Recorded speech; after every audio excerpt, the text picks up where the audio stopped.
डोटासरा जी का बयान आता है कि इस बार कड़ी टक्कर है, 6-7 सीटों पर हमारी जीत तय मानी जा रही है और 4-5 सीटों पर बड़ी चुनौती है बीजेपी के लिए।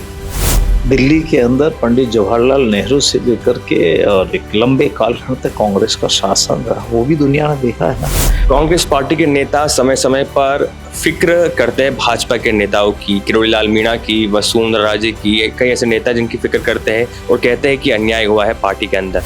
अच्छा, उनको हमारी भारतीय जनता पार्टी की चिंता है, वो अपना घर संभाले भाई।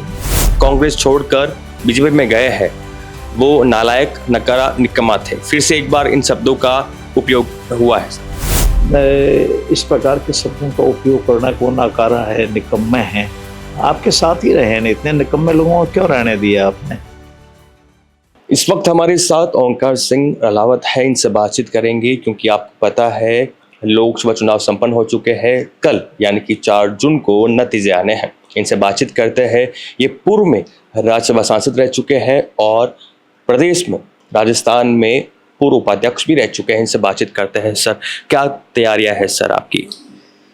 देखिए, चुनाव की जो प्रक्रिया है कि कल काउंटिंग होगी, हमारे सारी जगह जो हमारे काउंटिंग एजेंट्स हैं उनका प्रशिक्षण हम पूरा कर रहे हैं, आज शाम तक पूरा हो जाएगा और सभी लोग काउंटिंग में जाएंगे। हमारा निरंतर उनसे संपर्क रहेगा और निश्चित रूप से हर जगह कार्यकर्ता सक्रिय है और उत्साहवर्धक समाचार सब जगह से आ रहे हैं।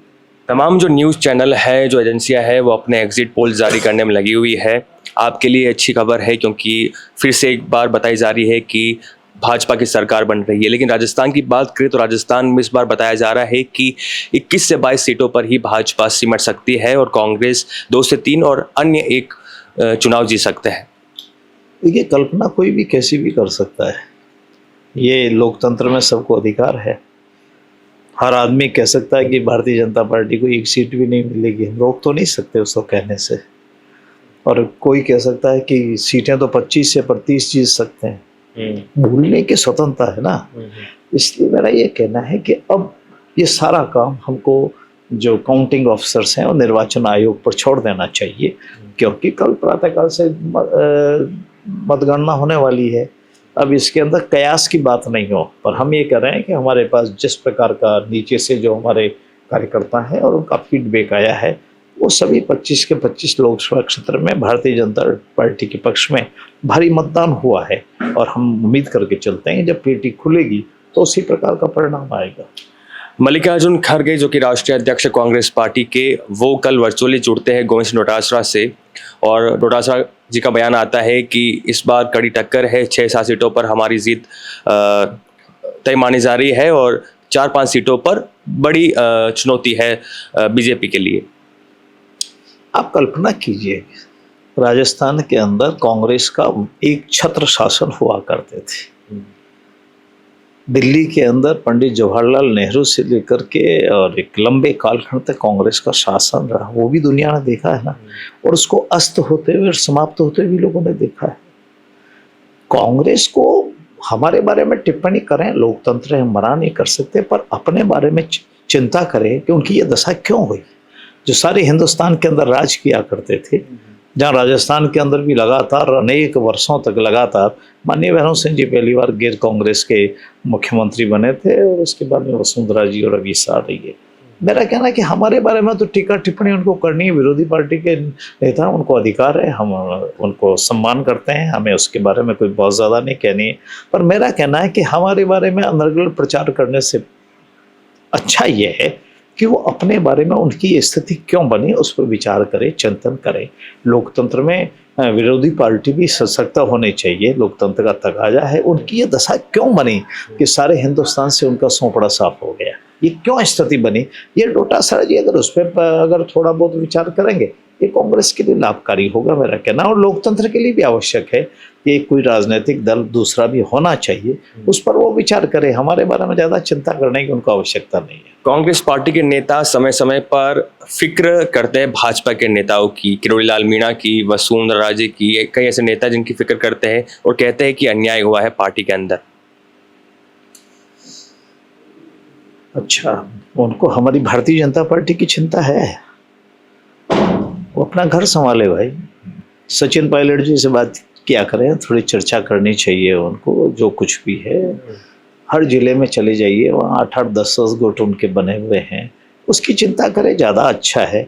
हमारे बारे में उनको चिंता करनी है तो वो तब करे जब उनकी 25 के 25 सीटें आ रही हो, तब वो कह सकते हैं कि भारतीय जनता पार्टी को विचार करना चाहिए। अभी तो वो अपने अस्तित्व की चिंता करे, ज़्यादा अच्छा है। अंतिम सवाल आपसे पूछना चाहूंगा कि अशोक गहलोत जो कि पूर्व मुख्यमंत्री है, उन्होंने एक मीडिया में बयान दिया था कि जो भी कांग्रेस छोड़कर बीजेपी में गए हैं वो नालायक, नकारा, निकम्मा थे। फिर से एक बार इन शब्दों का उपयोग हुआ है सर। तो लातिन कटारिया, रिशपाल मिर्जा जो छोड़ कर के गए हैं, अब उनके बारे में ऐसे शब्दों का उपयोग वो कर रहे हैं तो वो उसका उत्तर दे रहे होंगे। परंतु लोकतंत्र में इस प्रकार के शब्दों का उपयोग करना को नकारा है, निकम्मे हैं, आपके साथ ही रहे हैं, इतने निकम्मे लोगों को क्यों रहने दिया आपने? अपना घर वो संभाल नहीं पा रहे, असली बात तो ये है। दूसरी बात ये है कि फूटने और लड़ाई ने उनका घर देख लिया, जो बर्बादी का कारण हो रहा है। मेरा ये कहना है कि अच्छा है कि इतने वरिष्ठ नेता हैं, कोई अच्छे शब्दों का उपयोग करें। लोकतंत्र में आलोचना करना उनका अधिकार है, मैं उससे मना नहीं करता, परंतु उस प्रकार के शब्दों का उपयोग करना जो अलोकतांत्रिक है, अनपार्लियामेंट्रियन है, उन शब्दों का उपयोग करना जरा ठीक नहीं होगा। इतने वरिष्ठ नेता को शोभा भी नहीं देता, चाहे उनके घोर दुश्मन भी होंगे, विरोधी भी होंगे, उनके लिए भी श्री और जी तो लगा ही सकते हैं। हम कभी नहीं कहते कि मैं तो श्री भी लगाता हूँ, जी भी लगाता हूँ। लोकतंत्र में विपक्ष का मतलब ये नहीं कि आप उसके लिए हल्के शब्दों का उपयोग करें, नकारा है, निकम्मे हैं, अब ये तो मेरे ख्याल है उनका कोई शब्दकोश होगा। तो आप उनको मैसेज दे रहे हैं कि आप शब्दों का चयन अच्छे से कीजिए। निश्चित रूप से लोकतंत्र में हल्केपन का, भद्देपन का कोई स्थान नहीं है। शब्द तो अच्छे ही कहने पड़ेंगे, आलोचना करनी होगी। वाजपेयी जी लंबे समय तक रहे, उनके भाषण सुन लीजिए, कैसे शब्दों का उपयोग किया होगा उन्होंने। मेरा ये कहना है कि लोकतंत्र में आपका विरोध करने का अधिकार है, पर विरोध करने के लिए भी शब्द बने हुए हैं ना शब्दकोश में, और नहीं हो तो राजस्थानी का शब्दकोश है, पद्मश्री सीताराम लालस का एडिट किया हुआ, उसको रखे सब लोग अपने अपने पास। शब्द ना हो तो पहले डायरी में देखकर लिख कर ले जाया करें, ज़्यादा अच्छा है। बहुत अच्छे अच्छे शब्द हैं अपनी बात की अभिव्यक्ति के लिए। तो ये हमारे साथ थे ओंकार सिंह जी, जो कि बड़े ही वरिष्ठ नेता है भाजपा में। अब देखते हैं कि कल नतीजे क्या होते हैं। क्या कांग्रेस पार्टी के कुछ नेता जो कि दावा कर रहे हैं गोविंद सिंह डोटासरा की 1 दर्जन नेता हमारे जीत रहे हैं, क्या वाकई में कांग्रेस के नेता जीतते हैं या फिर भाजपा फिर से एक बार हैट्रिक लगाती है? क्योंकि तमाम एग्जिट पोल को माने तो इस बार भाजपा जो 25 का आंकड़ा है वो अब की बात छू नहीं पा सकती है। देखने वाली बात होगी। बने रहिए हमारे साथ। कैमरा साथी लक्ष्मी के साथ मनीष गौड़, जयपुर।